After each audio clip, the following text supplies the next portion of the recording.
விசிக தலைவர் திருமாவளவன் திமுக கொள்கையில் முழுமையாக ஒத்து போகிறாரா அல்லது கூட்டணிக்காக சேர்ந்து இருக்கிறாரா என விளக்கமளிக்க வேண்டும் என முன்னாள் அமைச்சர் KP முனுசாமி தெரிவித்துள்ளார். கிருஷ்ணகிரியில் அதிமுக தகவல் தொழில்நுட்ப அணி மற்றும் அண்ணா தொழிற்சங்கம்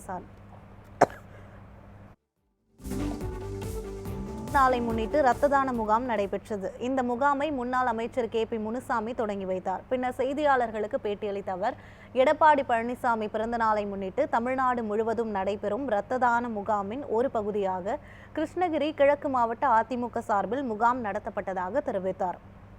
மேலும் விசிக தலைவர் திருமாவளவன் திமுகவுடன் கூட்டணியில் இருப்பது குறித்து தெளிவான விளக்கம் அளிக்க வேண்டும் என கூறினார். திரு திருமாவளவன் அவர்கள் திமுகவுடைய கொள்கையோடு முழுமையாக ஒத்துப்போகிறாரா என்ற வினாவை நான் வைக்கிறேன். அடுத்த முறை அவர் வந்தால் கேளுங்கள், திமுக கொள்கையோடு இவர் ஒத்துப்போகிறார் என்று சொல்லுகிறாரா அல்லது கூட்டணிக்காகத்தான் நாங்கள் சேர்ந்திருக்கிறோம் என்று சொல்லுகிறாரா என்பதை விளக்கம் அளிக்க வேண்டும் என்று நான் கேட்டுக்கொள்கிறேன்.